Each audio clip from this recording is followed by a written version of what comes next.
They tried to silence him before he could even speak. In a small African town where corruption wore a suit and justice had no voice, one man stood against a system built to break him. His name was whispered in fear by those in power, and in hope by those who had none. When soldiers came for him in the night, they didn't expect what he left behind would shake an entire nation, because this wasn't just about survival, it was about awakening. Would you dare to stand when every step toward truth could cost you everything? Before the chaos began, Kwame Aduse was known simply as the teacher. Every morning he walked through the red dust of his village, carrying a pile of worn notebooks and a heart full of impossible dreams. His classroom had no walls, just a tree that gave shade to children who believed knowledge could change their destiny. In a nation divided by greed and silence, Kwame's voice had become a small light, one that dared to speak of unity, of justice, of a tomorrow where no child would bow before corruption. But light draws shadows. When Kwame began questioning why their schools had no books while ministers bought new cars, whispers started to follow him home. The same men who once smiled at him in public began watching from the corners of the street. He didn't know it yet, but his lessons had stirred something dangerous, something the powerful would not forgive. At first, the threats came quietly. Anonymous letters slipped under Kwame's door, strange voices whispering warnings at night. "Stay in your place, teacher," they said. But Kwame couldn't. Each day, as he stood beneath the old acacia tree, he saw the faces of children who deserved more than empty promises. He began recording stories of their hunger, their walk through miles of dust for water, their parents' land stolen by those in power. His words spread, first through the village, then across neighboring towns. People began to listen, and that's when the government began to fear him. One morning, soldiers arrived at his school. They tore down the tree, scattered the children, and burned his notebooks. To them, it was a warning. To him, it was a declaration of war. Kwame didn't fight with weapons, he fought with truth. He gathered teachers, farmers, and elders, forming a movement they called Sauti ya Watu, the voice of the people. They met in secret, whispering plans of resistance, teaching others how to document injustice, how to speak without fear. But the walls around them were closing in. Local leaders loyal to the regime began arresting anyone who mentioned Kwame's name. The radio stations were silenced. Newspapers were forced to publish lies calling him a traitor. At night, the air carried the smell of smoke from homes burned in search operations. Still, he refused to flee. "If we run," he told his followers, "we teach our children that fear wins." Then came the betrayal. Someone within Sauti ya Watu, a trusted friend, sold their names to the authorities. At dawn, soldiers surrounded the village. Doors crashed open, families screamed, and the ground shook with the weight of boots. Kwame was dragged from his home, beaten, and thrown into a truck. As it sped away, he looked back to see his people standing helpless, eyes filled with tears, but not defeat. In prison, the torture was relentless. Days without food, nights without sleep.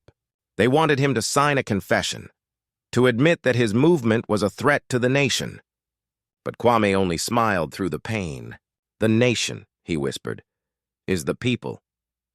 Outside those walls, something unexpected was happening. His arrest became the spark he never could have planned. Students began protesting, churches opened their doors to refugees, and even a few officers turned against their orders.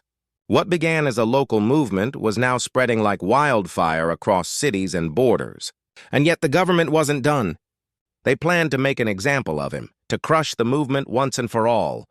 The execution was set. The date announced. The world would soon witness the end of Kwame Aduse.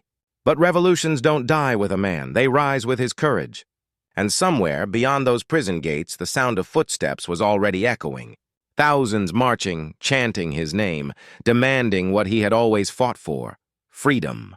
The regime thought they could silence one voice. They never imagined that voice would become a storm. The morning of his execution arrived beneath a blood-red sky. The prison yard was silent except for the clanging of chains and the muffled sobs of those who had once shared his cell. Kwame stood barefoot on the cold concrete, wrists bound, yet his eyes were steady, calm, almost defiant.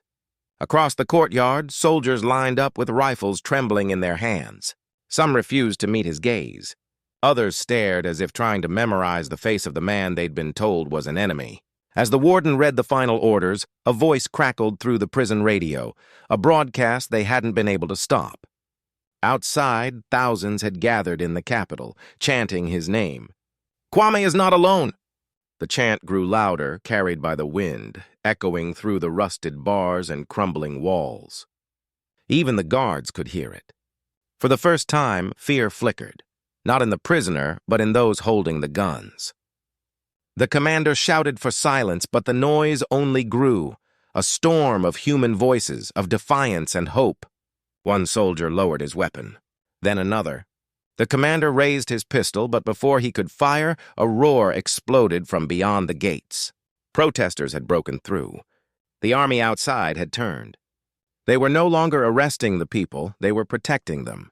In the chaos, Kwame was pushed to the ground as tear gas filled the air. Someone cut his ropes, someone else pulled him to his feet. He didn't know their names, only their purpose. And as he stumbled through the smoke toward the open gate, he saw it. The flag of his nation raised high by the very people who once bowed in fear. That moment, when the prisoner walked free and the chains of silence shattered, became the heartbeat of a revolution. But freedom, as Kwame would soon learn, doesn't end at the gate. It begins there. The uprising that began with one man's courage did not end with his escape. It ignited something far greater.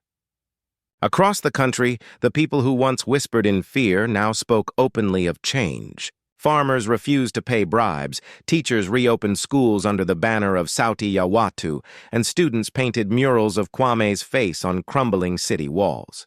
The government, shaken by the wave of defiance, tried to negotiate peace. But this time the people didn't want promises. They wanted justice. Kwame never returned to his classroom under the acacia tree. Instead, he became the voice of a nation rediscovering its strength. When he finally spoke to the crowd that had once chanted his name from outside the prison, he didn't speak of revenge. He spoke of rebuilding with truth, compassion, and unity. His message was simple but unforgettable. They broke our silence, but not our spirit. Years later, his movement transformed into a coalition of leaders from across Africa, activists, teachers, and dreamers who believed that freedom was not a gift from power, but the birthright of every person. His story became a symbol in schools and villages far beyond his homeland, a reminder that even in darkness, one honest voice can light the path for millions. Yet the struggle is not over. Across the continent, new voices rise, facing the same storms of greed, division, and injustice. The question is no longer whether change is possible. It is whether we will have the courage to continue it. Because every generation is handed the same test, to stay silent in comfort or to speak when the truth burns in our throats. So tell me, when the moment comes, will you be the echo of fear or the voice of freedom?